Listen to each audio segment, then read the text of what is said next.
Good morning, students. Today we'll study how the color is produced by any matter. For example, we know stars also produce light. Light means color. Sun is also producing white light, and this white light is also made up of 7 colors Vibgyor that we can see by the prism. And अगर आप iron piece को गर्म करो, after some time it will show red, more heating it will give yellow, and further heating it will produce blue color. ये कल हमने black body radiation में भी किया था.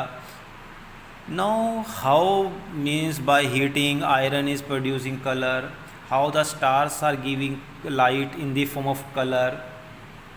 So उसके लिए हमें समझना पड़ेगा पहले बेसिक कंसेप्ट्स. सपोज़ ये आपके पास एक एटम की स्ट्रक्चर है, ठीक है. ऑल्दो एटम की स्ट्रक्चर इन रियलिटी में ऐसी नहीं होती, ऐसी कोई लाइन नहीं होती. जस्ट ये बुक्स में या कहीं पर भी these are drawn to make the concept easy so that you can understand easy. इस तरीके की कोई भी लाइन नहीं है. ये एनर्जी लेवल्स हैं. इसको ऐसे मान सकते हैं कि किसी एटम के पास यहाँ इलेक्ट्रॉन है, इधर गया, इसका एक एनर्जी लेवल हो गया, मीन्स एनर्जी बढ़ी. जितना दूर जाएगा एटम से इलेक्ट्रॉन उसकी एनर्जी बढ़ती जाएगी. तो बस ये शो करने के लिए कि ये यहाँ आया पहला पॉइंट, ये second point, third point, fourth point, means as the distance increases from the nucleus of the electron the energy increases. If the energy of this state is 10, it's 20, it's 30 and it's 40, energy will increases from going away from the nucleus. Now what happens, इसको थोड़ा सा और easy लेने के लिए जो कि आपके NCERT बुक में भी दिया हुआ है. Suppose it is the ground level, means electron is here and these levels are high energy level, and high energy levels are also called as excited level. This level is ground. Ground level means जो उसका अपना electron जिस shell में है, जहाँ पर last shell पड़ा हुआ, मान लो कि फर्स्ट शेल में ही इलेक्ट्रॉन है. For the hydrogen, one electron is there, it should be in the first shell. Now अगर इस एटम को हम बहुत लार्ज अमाउंट में एनर्जी दें, जैसे कि सन में बहुत हीट प्रोड्यूस होती है, उस हीट से उसने एनर्जी ली. आपने क्या किया, आयरन के पीस को गर्म करना शुरू किया.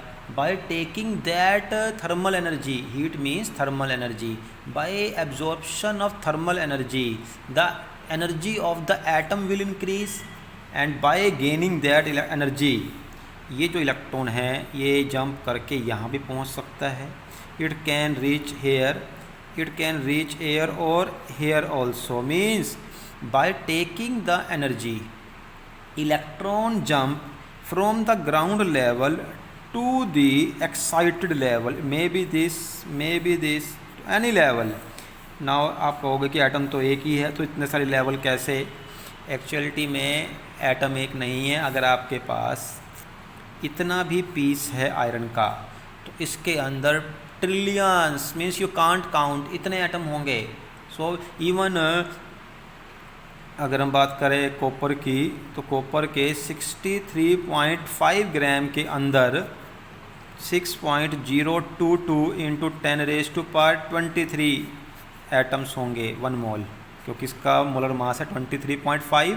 एंड वी नो किसी भी एलिमेंट के मोलर मास के में उसके 1 मोल एटम होते हैं. तो इतने atom you can't, means we can't calculate 10⁻23 means 600000023 time. So small too small आपके सैंपल में भी कई मिलियन ट्रिलियंस एटम होंगे.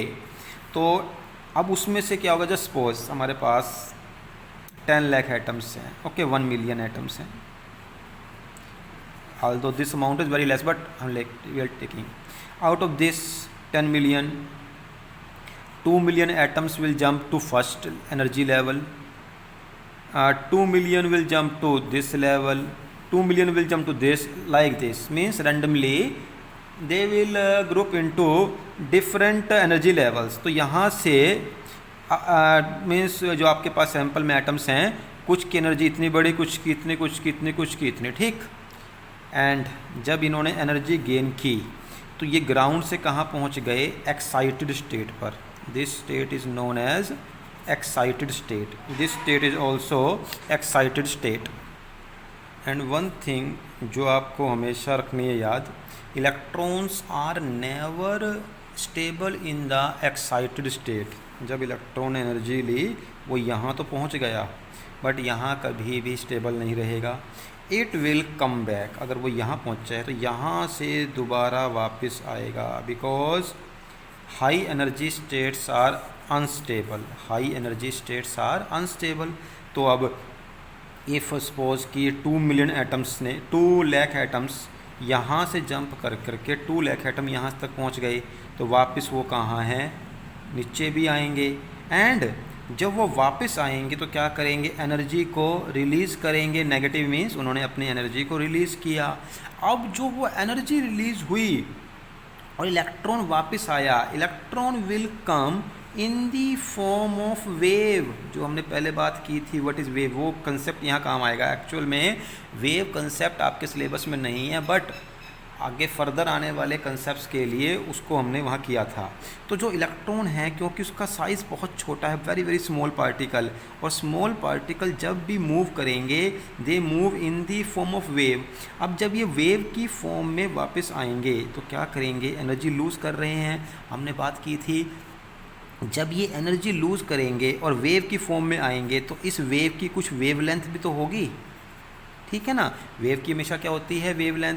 अब जो वेव यहाँ से यहाँ चलेगी इसकी वेवलेंथ कुछ और होगी, जो यहाँ से वापस आएगी इसकी वेवलेंथ अलग होगी, इसकी वेवलेंथ भी अलग होगी। अब वी नो कलर्स कैसे प्रोड्यूस होते हैं, कलर प्रोड्यूस होते हैं अलग अलग वेवलेंथ की वजह से। कल हमने बात की थी, अगर किसी वेव की वेवलेंथ 400 नैनोमीटर है, 400 इंटू 10⁻⁻9 मीटर ये वेवलेंथ है, कलर क्या होगा, रेड। अगर ये वेव इस पॉइंट से यहाँ तक ट्रैवल करे और इसकी वेवलेंथ अगर ये हो, it will produce red colour. अगर ये वाली वेवलेंथ है और यहाँ हो सकता है इसका ग्रीन कलर आ जाए, इसका क्या आ जाए, ब्लैक कलर, कुछ भी। तो आपके पास जब ये इलेक्ट्रॉन जंप कर करके हाई लेवल पे पहुँचा और हाई लेवल से डाउन आया तो उसने एनर्जी रिलीज़ की, और जब वो वापस आया एनर्जी रिलीज़ करते हुए, उसकी जो ट्रांजिशन हुई it was in the form of wave. And अगर वो वेव विजिबल रीजन के बीच की वेवलेंथ प्रोड्यूस कर रही है, मीन्स उनकी वेवलेंथ अगर 400 नैनोमीटर से लेकर के 750 नैनोमीटर के बीच वाली है तो कलर प्रोड्यूस होगा। आपने देखा कि आपने आयरन के पीस को गर्म किया, जैसे आप अब सिंपली थोड़ा सा गर्म करते हो बट उसमें कोई कलर प्रोड्यूस नहीं होता। ऐसा नहीं है कि उस समय इलेक्ट्रॉन ने एनर्जी नहीं ली और वो जंप नहीं किए, उन्होंने एनर्जी भी ली है, जंप भी किया है, वापस भी आ रहे हैं और वेव भी प्रोड्यूस हो रही हैं, बट उनकी वेवलेंथ इस रेंज से बाहर है। 400 से लेकर के 750 नैनोमीटर की रेंज में वो नहीं है, इसीलिए वो कलर प्रोड्यूस नहीं करते हैं। But what they produce, thermal energy, वो वहाँ पर थर्मल एनर्जी को प्रोड्यूस करते हैं। बट उसी आप आयरन के पीस को और गर्म करो तो when the wavelength reaches in this range it starts to give colour. अब होता क्या है, आपने और हीट किया तो उसकी जो वेवलेंथ है वो 400 से 410⁻⁹ से हो सकता है कि 550 इंटू 10⁻⁹ पहुँच जाए, तो उसका कलर जो है वो अब रेड से येलो हो जाएगा और वेवलेंथ कम हो जाएगी। मीन्स यहाँ इंक्रीजिंग दिस मीन्स 10⁻⁹ इंक्रीज, ये डिक्रीज़ हो रही है एक्चुअल में, क्योंकि माइनस की पावर बढ़ रही है। तो जैसे जैसे आप हीट करते जाओगे अलग अलग वेवलेंथ की वेव प्रोड्यूस होंगी और वो कलर देंगी। अगर आपके पास हमने बात की थी कि जैसे बल्ब होता है, जो आपके पास LED बल्ब है वो बहुत कम power, means 5 or 7 watt bulb is enough to produce the glow, which a 100 watt bulb produce or normal filament bulb. What happens in both bulbs? Same thing हो रही है, उसमें गैस होती है, उसके इलेक्ट्रॉन्स जंप करेंगे, वापस आएंगे, they will produce the wavelength and colour. But जो आपके पास वो पुराने वाला एक बल्ब था, filament bulb, tungsten filament bulb, उसमें क्या हो रहा था, लार्ज अमाउंट में हीट प्रोड्यूस हो रही थी। तो बहुत सारी जो इलेक्ट्रिसिटी थी और जो आपकी वोल्टेज थी वो थर्मल एनर्जी हीट की फॉर्म में बाहर निकल रही थी।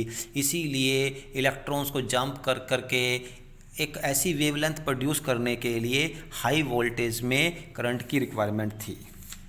तो इट मीन्स आपका कलर प्रोड्यूस कैसे होता है, जब इलेक्ट्रॉन लो एनर्जी से हाई एनर्जी की तरफ जंप करें और जब वो वापस आएंगे in the form of wave, they will have certain wavelength and according to that wavelength colour will produce. Okay, so in the next video, by the reference of this concept, we'll study about the spectrum.